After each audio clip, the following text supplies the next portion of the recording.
What's up everybody, another beautiful day in the Dragon Isles-ish, and today we'll be taking a look at the Underrot again, which is part of the Dragonflight Season 2 dungeon pool for M+, and I'll be going over notable trash, interrupts, and boss mechanics. Now let me know what y'all think of these dungeon guides in the comments. Want me to make more quick guides like this, or perhaps more in-depth stuff? Anyways, notable trash before the first boss, the Fetid Maggot. If you pull it, make sure to disrupt its rotten bile frontal cone, or sidestep it. The Chosen Blood Matrons will buff nearby enemies with 25% haste from Warcry, and they will cast Blood Harvest, leeching blood from nearby enemies, enabling its Savage Cleave, which is a frontal cleave that leaves a nasty bleed. It will not cast this if there's no enemies near it. Make sure to interrupt the Devout Blood Priest Dark Reconstitution heal, and the Befouled Spirit targets a random player with Dark Omen, causing him to AoE around them. Move away from others with this. Then we have the first boss, Elder Liaxa. Make sure to always interrupt all her blood bolts. They really hurt, unless there's a warrior in the party and they're getting targeted, as they can spell reflect this and hurt the boss instead. You want to dodge Creeping Rot? It's a frontal cone-ish that travels forward. Creeping Rot bad. Then the boss teleports to a player and casts Sanguine Feast, dealing damage in a 4-yard radius around her. Don't hog the boss during this, no matter how much you want to. Liaxa also spawns a Blood Effigy, which is a mirror image of her that also casts Blood Bolt and Creeping Rot. Also needs to be interrupted. Prio damage on the Blood Effigy whenever it spawns, you don't get overwhelmed and don't need to keep 2 targets interrupted. Moving on, notable trash before Kragmaw, the second boss. Make sure to always interrupt the Deceased Lasher's Decaying Mind, and beware of the Living Rot's constant AoE, and they spawn puddles. You can stun these to keep it in check. The Feral Blood Swarmer will fixate and slap random targets. Beware of their Sonic Screech, it interrupts and spell locks you if you're casting. There's also more Fetid Maggots with their Vile Frontal. Next up is Kragmaw the Infested. Kragmaw suffers from indigestion and will violently vomit at the tank, dealing damage in a cone. And as if that wasn't nasty enough, this will also spawn a ton of blood tick larvae. Yummy. And players need to run over and stomp on these larvae or they will grow into blood ticks after 8 seconds. Blood ticks applies bleeds to whoever they chomp on, and you can kill these. You want to try to aim this towards a wall to minimize the area the larvae spawn in. The Kragmaw will also charge a random player and spawn larvae in its path. Again, aim it into a wall or something preferably close to the boss that doesn't charge too far. And at 100 energy, boss will throw a hissy fit and run around the room, dealing damage to everyone and spawning larvas all over the place, so stomp away. Moving on, notable trash before the third boss. Make sure to interrupt the Death Speaker's Wicked Frenzy, 100% haste to the nearby mobs. You can also purge away the Skelly's Bone Shield when they pop it. Then we have the Grotesque Horrors with the prettiest smile in the land.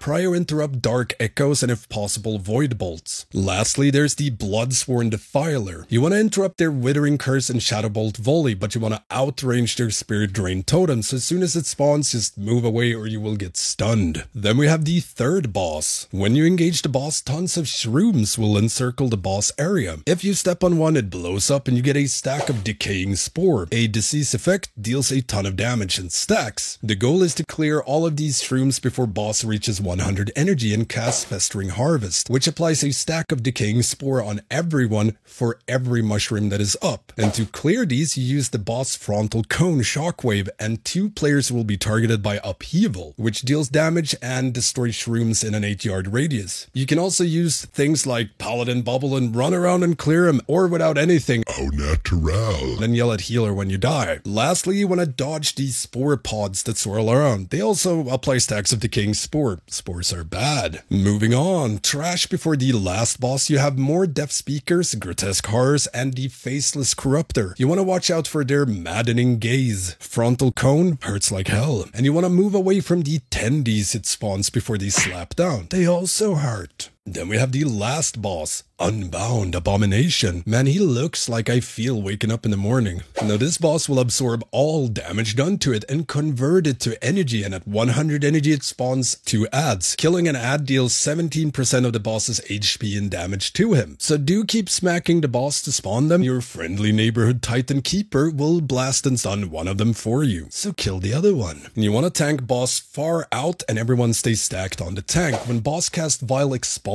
everyone moves forward away from the cone and webs that spawn. Move boss with you and then turn and aim boss towards the webs that just spawned. Group stacks on tank again, rinse, repeat, and keep moving boss after every expulsion. The boss will also stack up dots on everyone with putrid blood. This is a magic effect and it is dispellable and it hurts like hell. Players targeted by cleansing light get a 10-yard circle around them, which also dispels all putrid blood sacks from any player hit by it, but also removes any webs that it hits from the ground. So all players should always stand in this and you should try and clear webs at the same time. Now all over the room there's swarms of rotting spores continually spawning throughout the fight, and if you kill one, it spawns a web patch and they will slowly move towards player, and they will blow up and kill you if they reach you. You can push, knock back, grip him, stuff like that, and you can nuke him down, but compared to BFA, they got a lot more health now. That's some chunky spores. And yeah, that's pretty much it for the Underrot. Let me know what y'all think of these bite-sized dungeon guides in the comments, and if you'd like to see more dungeon guides in the future. Don't forget the usual stuff, comment, like, subscribe, and make sure to ring that ring that notification bell. It really helps me out. There's tons of guides coming out for 10.1, so ring that bell. And if you want to help support my work, do check out my Patreon. As a patron, you get access to the Stanky Gaming Discord. You can also get shout out in videos, coaching, among other things. I also stream progression and testing on Twitch, Stanky Gaming. Feel free to hop on by and spam me with questions. I love answering them. And yeah, thank you all for watching. I will see you next time.